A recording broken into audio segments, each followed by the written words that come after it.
Hello, everyone. Here we are for another podcast, another micro dose.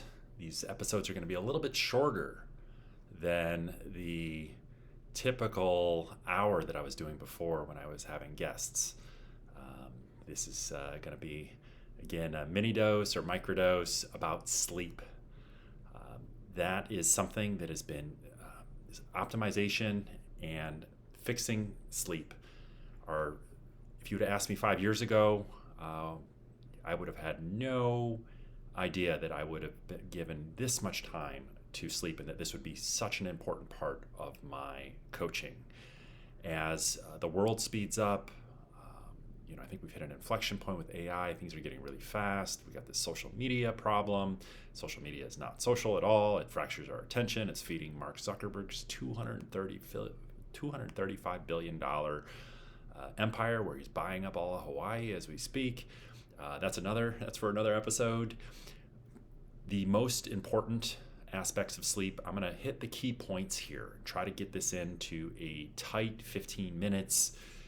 And I used to struggle with sleep, and I would have a sleep disturbance weekly. Now it happens once a month, and it's really a minimal challenge relative to before, and I'm sleeping 8 to 9 hours every single night. 46 years old, and I've never felt this good in my life, and I think a big part of my vibrant health is the fact that I sleep really, really, really good. So I'm going to be sharing everything that I've learned, not as some enlightened sleep doctor, but as what has worked for me, what has worked for my clients, and what does the science say. Let's dive in. So the number one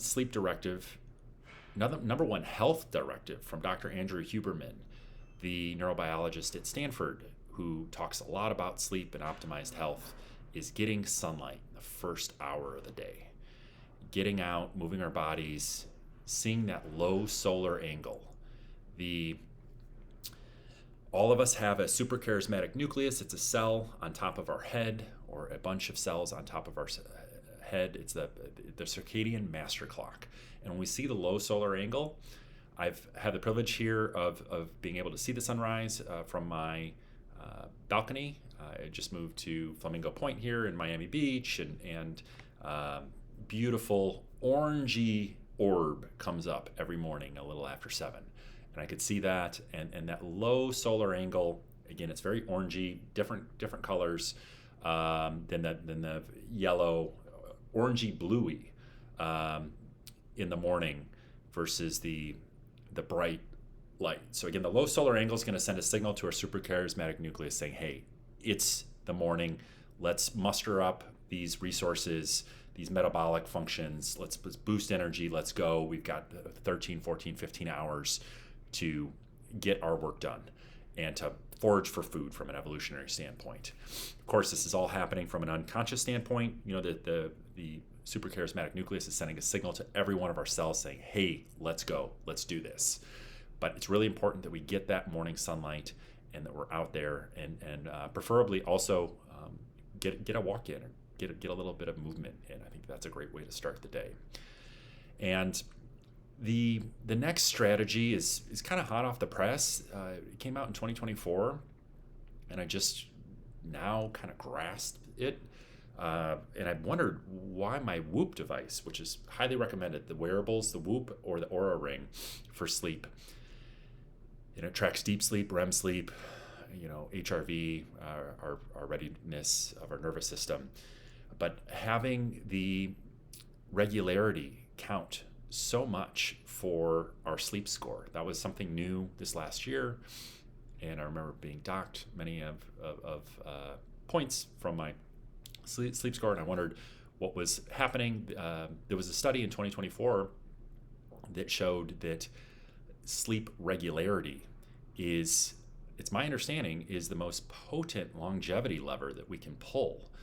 And that it can, when we're dialed in, our circadian rhythms are dialed in, and we're getting up at the same time, going to sleep at the same time, within a little bit of variance, we have a 48% less reduction, or 48% reduction in all-cause mortality, cancer and heart disease, versus the the people that are maybe sleeping the same amount, but their schedules are really wonky. And they go to sleep one night at 10, then the other night at 3 a.m., the next night at 1, the next night at 9 p.m., etc. So that's, again, kind of hot off the press, the importance of regularity, sleep regularity.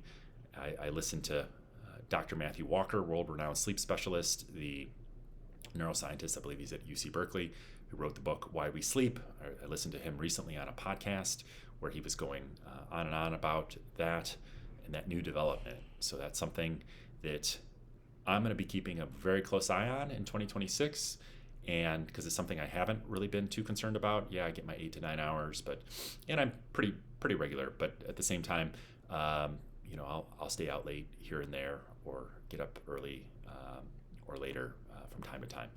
But this is going to be a forcing function for me to try to tighten that up to see how that will benefit my health and energy levels. So I'll be reporting back on that.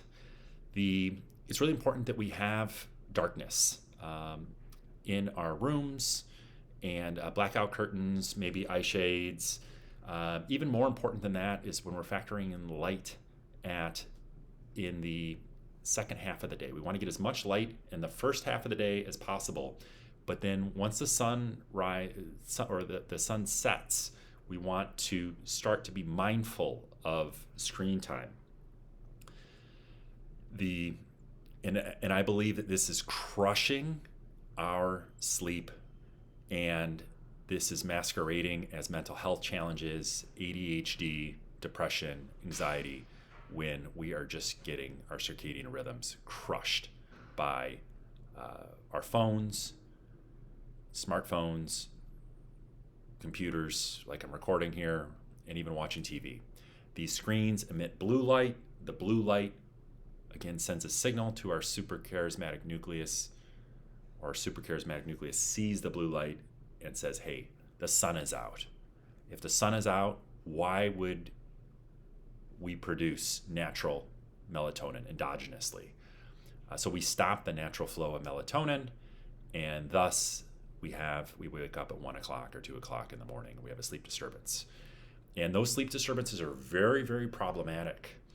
Not just because we're missing out on sleep, and it's messing up the architecture of our sleep, the deep and the REM, which we'll talk more about in a moment, but because these sleep disturbances, it was a Harvard study that showed that we have significant dip in dopamine. We get a big hit in dopamine the subsequent day after a sleep disturbance. So that's a big problem, and possibly 2 days after a sleep disturbance.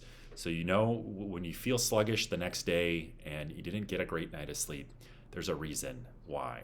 Our dopamine system is taxed and depleted, and it's not working optimally.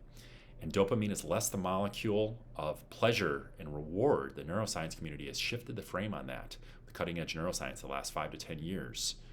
And it's more the molecule of crave, of motivation, getting things done, of pursuit. There's a wonderful book called The Molecule of More. We'll be talking about that more in the future. So again, we want to be very mindful about screen time, an hour or two before bed. Maybe pick up those blue light, green light glasses. Huberman shares his brand Broca. I think you can even use Huberman 20 to get 20% off. I bought the Lola glasses. They were like $100, $120. And they've worked out great. They come in a really nice case for travel, and I trust Dr. Huberman. Again, he's a vision scientist, and this is his domain. So again, we put those on after dinner, so we mitigate the blue light and how that disrupts our circadian rhythm. So again, we want to have a cool, dark room to sleep in from an evolutionary standpoint. Our hunter-gatherer ancestors, our caveman brothers and sisters, did not have the creature comforts that we have. They didn't have central heating, so they were sleeping outside, and it's cold outside at night. So we want, I think that there's something to that. I know I sleep much better when I'm in that 64 to 68 degree, and occasionally I will go I've got a buddy of mine that I crash at his place. He's got an extra bedroom from time to time, and he sleeps with it at 70, 72, and it's hot. I got to open up the window, otherwise I won't sleep. And I imagine that's affecting his sleep as well too. So if you're listening, John, turn the temperature down a little bit. In terms of supplementation, there are supplements. I've been raving about the sleep gummies from Hermetica. I met them at the biohacking conference a few months ago at the Ritz-Carlton, and I thought that I had everything figured out about my sleep. I've been doing the kind of a Huberman protocol, but I took these gummies. Really kind man, Gene, gave me these 2 gummies. Here, try this out, and come back and tell me how it worked tomorrow. And granted, I had a big night of sleep. I think it was a 10 and a half hour shift that night, or 11-hour shift. But I had 6 hours of combined REM and deep sleep, 4 hours of REM sleep. I almost broke my whoop. I had so much REM sleep.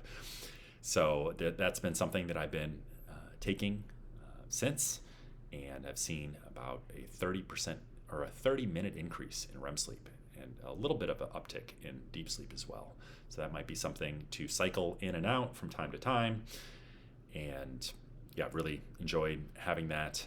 And the REM sleep and the deep sleep, it's my understanding about the REM sleep, that's our inner team of psychiatrists and psychologists that are processing memories, processing emotions, processing traumas, and also for learning, for neuroplasticity, the rewiring that's happening as we're sleeping. Dr. Huberman's words of agitation, strain are the entry points of neuroplasticity. We're leaning against our problem, our things to do list. We're trying to get things done. And at night, we have sorry, I haven't figured out a recording situation, but I'm diving in, and hopefully this sounds okay here, and there's not a lot of distraction in the background. With the REM sleep, again, we're learning we're working on our dreams. Again, our inner team of psychologists and psychiatrists that are processing our previous day, what goes into long-term holding, what goes into short-term holding, etc. And deep sleep is our inner team of our inner janitorial crew that is cleaning out all the toxins, all the BS Inc. that they put in our food and our water and our air, all of the toxins that we're exposing ourselves, the phthalates and all of the nonsense that in creams. And again, there's so much toxicity. We're swimming in toxic soup. So a lot of that is flushed out at night while we're sleeping. We have these miraculous bodies that have a way of detoxifying and healing. And when people have dementia and Alzheimer's, they're not getting that deep sleep. So that's often thought and correlated towards the significant decline. That again, their bodies are not properly having that lymphatic wash, where apparently our brain shrinks and we have this nice wash where again all of the toxins are washed away. Before supplementation, I always encourage breathing or any behavioral strategies, as opposed to always reaching for the pill or the potion or whatever it might be. And the long, slow exhales have been a godsend for me. NSDR, Dr. Huberman's NSDR, I started practicing that about 4 or 5 years ago. I do it every day after lunch for 20 minutes, 4 seconds in through the nose, 1 to 2 second hold at the top, 7 to 8 second exhale. I do an NSDR style of breath. He talks about the body scan. I don't really do that, but I've listened to all the scripts. But again, the long exhales sends a signal of safety to our nervous system. And whenever we can utilize that any time of the day, not just in the afternoon, but at night, I start to do a little bit of slow breathing to calm my nervous system and to prime myself for bed and for slumber. And if I ever have any sleep disturbances where I do wake up, I've got my mom's 20-year-old Siamese cat, Beezy, who I haven't figured out a feeding protocol or schedule without him pretty much waking me up every night at between 1 and 2. So, getting back to bed is really, really important. After I feed him, I'll take some long, slow exhales, and poof, I'm back into La La Land, back into the dream world. And there's so much more that I can share here. Supplementation, magnesium 3 and 8, it's definitely, and it's in, I would presume it's in the Hermetica Hush Gummies, and also Huberman's HRZ is a new sleep formula that I've just got, and I'm looking forward to trying, and maybe I'll report back on that in the coming weeks or months to come, as surely we'll be talking more about sleep here in the next 100 days. And again, the magnesium 3 and 8 is my understanding that it's the only magnesium that gets past the blood-brain barrier, and I definitely feel with 3 and 8 that I get more REM sleep, and that it affects my sleep in a really positive way. And again, REM, inner team of psychologists, psychiatrists that are, we're dreaming more when we're in REM sleep, and also the neuroplasticity where we're learning, we're consolidating memories and consolidating information from the day prior. Super, super important. These are the strategies that I would encourage everyone. Of course, this is a practice. I think that sleep hygiene is a kind of a buzzy term that we're waking up more. This is something that we have to be mindful of, and I think the most important things are that we're getting that morning sunlight, moving our bodies, getting that exercise in the morning, which we didn't talk about as much, but and I think that was a big part of my sleep changing when I started doing my fitness in the morning versus the afternoon, because when we're too activated, that can masquerade as rumination as well. You're like, oh my goodness, I got rumination problems. So it's like, no, we're just working out too close to bed. And of course, alcohol is something to be very mindful of. It crushes our HRV, and it crushes deep sleep and REM sleep. Not always. I've had a glass of wine or two and had really good sleep, but for the most part it does. So that's something, again, to be mindful of. And so much love to all of you, and look forward to sharing more about sleep. Please let me know if there's any questions, any comments, maybe any strategies that you've had that I haven't shared here, anything that might be working for you. I'd love to hear it. If you put that down in the comments, that would be a blessing to share any strategies or any supplementation or anything that I might have missed here. All the best. Love and peace.